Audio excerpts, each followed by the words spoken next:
has spent all those years since 1975, which would be, 25, 30, that'd be about 41 years pursuing how we ourselves could experience the realities of God, but also how together we could use our resources, our personal resources, to multiply that out to the world. So Rick and his wife Becky are a really, really important part of what we do here. Rick is the one that he shoots the videos, gets them all posted online, and he's one of those guys that without him, this would just be me with something in my heart that's not getting to anybody. And so he's a vital part of it.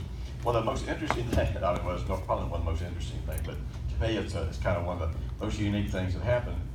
In about 1978, the church that we went together, and he was on staff there working in their sound department and audio video department, and they had asked me to speak at one of the largest leaders conferences that they had ever had. I bet you there were, golly, probably 300 pastors there, and I don't know how many elders and deacons and all this kind of stuff. So we had a buddy that had backslidden with us. He was in Bible school, and he backslid with us. Well, not with us. Well, no, but he was just there. He was there. He backslid with Rick. I don't know. I'm just saying. And I had moved away and gone on to pastor in a church, and this guy, who was a great friend of ours. Actually, I was walking, and see, here's one of the hardships about Bible college. You're going to Bible college, your wife isn't. You're working all day, you're going to school at night, you're in these ministry programs on the weekend, and your wife is just sitting home getting bored. And I'll never forget, she worked in a Kmart, and I had to go in and pick up something one day, and I was walking down an aisle, and she walked past me. And it was so clear, I thought somebody ran up and spoke in my ear. I stopped and turned around to see who was saying this to me. And what I heard a whisper say, adultery. And I stopped dead in my tracks because I thought somebody had literally run up behind me and spoken in my ear. And I just looked around for a few minutes, and I realized that she had just passed me. And I remember standing there today saying, my buddy's about to get his heart broken. Well, sure enough, he finds out that he's there while he's trying to pursue his call. She's having an affair, and they end up in a divorce, and he just loses his mind. And the reality of it is that nobody was there to help him. I mean, as far as the church goes, our pastors and counselors, they really weren't there. So I'm going in to speak for this conference. And I get there the night before I'm supposed to speak. I'm just thinking, I'm going to go find this guy. So I go find him. And he had been in a knife fight. And he was probably, I bet he had 100 or more cuts. I mean, his clothes were just slashed into ribbons. And he was just covered with blood. And so I sat down and just shared the love of God with him a little bit. And so he gave me a big handful of various kinds of drugs. And I stuck it in a paper bag, and he gave me a pint of whiskey, and I stuck down there, and I said, now look, you just go to sleep, and when you wake up, I'm taking you home with me. And so I went to speak. So the next morning, man, I was speaking about really more or less about why we're in the ministry. Are we really there to help people, or were we there, to build our ministries and build our churches? And so I had this paper bag, man, so I could walk down to the altar and I just pour this paper bag out, man, here's all these pills and this whiskey bottle and everything. And I said, I took this off of a member of this church last night.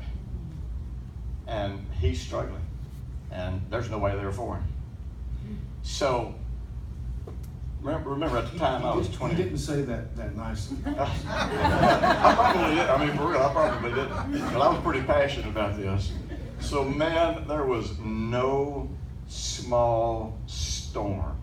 Now, there were leaders stopping me. Like, one person would stop me and say, man, you know what, I had to repent. I had to repent over where my heart is in ministry. And this is the most phenomenal thing that ever happened to me. And then I might take 3 or 4 steps. Somebody would be like, who do you think you are telling us what we need? And so, man, it was a blow up. It was a sting. So Rick was running the sound that day, and so they went to him and said, "We want a copy of that," because they were going to burn me down with it. They were going to take this tape, pick this thing apart, and burn me down.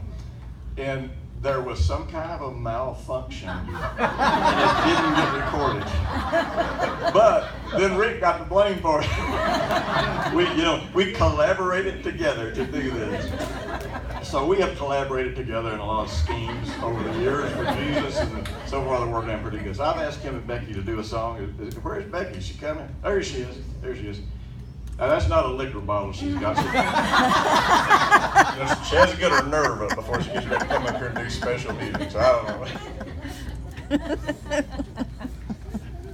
When Sean spoke yesterday sometime, a little bit more of this in the water and the guitar as well. He mentioned that he had a phrase, "better than I thought," and he said that a couple times, I think. And we had a couple songs that we wanted to do this weekend, and it was kind of a choice of what we were going to do. We weren't real sure.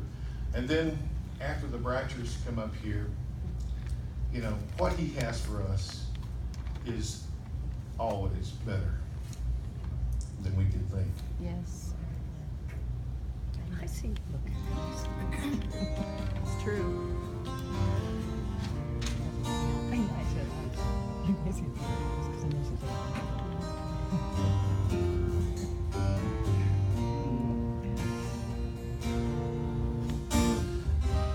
Surely you who clothe the flowers of the field will cover me.